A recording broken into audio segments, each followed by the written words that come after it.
চারিদিকে শুধু কাদা আর কাদা। হাঁটু সমান কাদার মধ্যে আটকে আছে ধান বোঝাই মহিষের গাড়ি। গাড়ির চাকাগুলো যেন মাটির সাথে যুদ্ধ করে থেমে গেছে। একদিকে ক্লান্ত মহিষ, অন্যদিকে অসহায় কৃষক এবং গাড়িয়াল। তাদের চোখে মুখে শুধু একটাই চিন্তা, এই ধান ঘরে তুলতে না পারলে সবকিছুই যেন শেষ হয়ে যাবে। প্রচন্ড কাদার মধ্যে পা ফেলছে তারা। কেউ গাড়ির চাকা ঠেলছে, আবার কেউ দড়ি টানছে, আবার কেউ মহিষকে বারবার তাড়াচ্ছে। মহিষগুলোর চোখেও যেন ক্লান্তি আর যন্ত্রণা। তবু থামার কোনো সুযোগ নেই বন্ধুরা, কারণ এই গাড়িতেই আছে পুরো বছরের স্বপ্ন, সন্তানের মুখের খাবার তুলে দেওয়ার আশা, ঋণ শোধের শেষ ভরসা।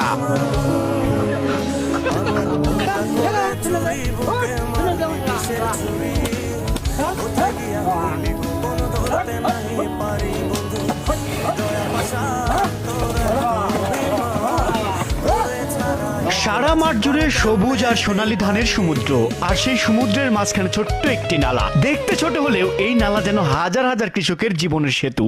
এই নালা পার হয়ে ঘরে ওঠে হাজার হাজার হেক্টর জমির ফসল। এক মুঠো ভাতের আশায় প্রতিদিন জীবন বাজি রাখেন কৃষকেরা। ষড়ঋতুর এই বাংলাদেশে প্রকৃতি কখনো হাসে, আবার প্রকৃতি কখনো ভয়ঙ্কর রূপ নিয়ে দাঁড়ায় কৃষকের সামনে। কখনো ঝড়, কখনো বৃষ্টি, আবার কখনো তীব্র খরা। তবুও থামে না কৃষক। জীবন যুদ্ধে লড়াকু সৈনিকের মতো লড়ে যায় তারা।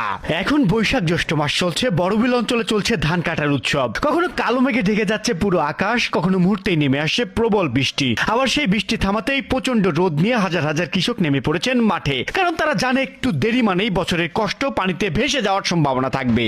বন্ধুরা, পাবনা জেলার ফরিদপুর উপজেলার খাগরবাড়িয়া গ্রামের সৌন্দর্য গল্প বলে শেষ করা যাবে না। এখানে একদিকে প্রকৃতির অপরূপ সৌন্দর্য, অন্যদিকে ভয় আর বিপদের সঙ্গে প্রতিদিনের বসবাস। এই ছোট্ট নালা পার হতে গিয়েই কেউ পিছলে পড়ে যায়, কেউ ধানের বোঝা নিয়েই লড়াই করে। তবুও থামে না কৃষকের জীবন যুদ্ধ, কারণ কৃষক জানে তার কষ্টের ঘামে বেঁচে থাকে পুরো বাংলাদেশ। বন্ধুরা, আজকের এই দৃশ্য শুধু ধান কাটার নয়, এটি বাংলার কৃষকের সাহস, সংগ্রাম আর বেঁচে থাকার গল্প, যেখানে যে গল্প শহরের মানুষ হয়তো কখনোই অনুভব করতে পারবে না। বন্ধুরা, আজকে আমরা এই খাগরবাড়ির গেছুর গেট নামক এই জায়গায় এই নান্দনিক ভিউটা আমরা আপনাদেরকে দেখাতে চলেছি। বন্ধুরা দেখুন, এখানকার মানুষের জীবন ব্যবস্থাপনা কেমন।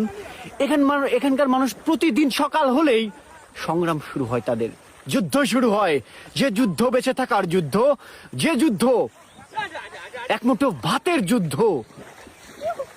এই যুদ্ধই আমরা আপনাদেরকে খুব কাছ থেকে দেখাচ্ছি। বন্ধুরা আসুন আমরা কাঁধে কাঁধ মিলে এই সমস্ত মানুষের পাশে দাঁড়াই। বিশেষ করে এই যে কটকার খাল নামক এই খাগরবাড়ি, আর এই খালে প্রতিনিয়ত অসংখ্য মানুষ পার হতে গিয়ে পড়ে যাচ্ছে, ধানের বোঝা নিয়ে পড়ে যাচ্ছে। এই জায়গার একটা জোর দাবি তাদের, একটা ব্রিজের। কৃষকদের জোর দাবি একটা ব্রিজ বা কালভার্ট, যাই বলেন না কেন, এই ছোট্ট একটা খালে তাদের দরকার। তারা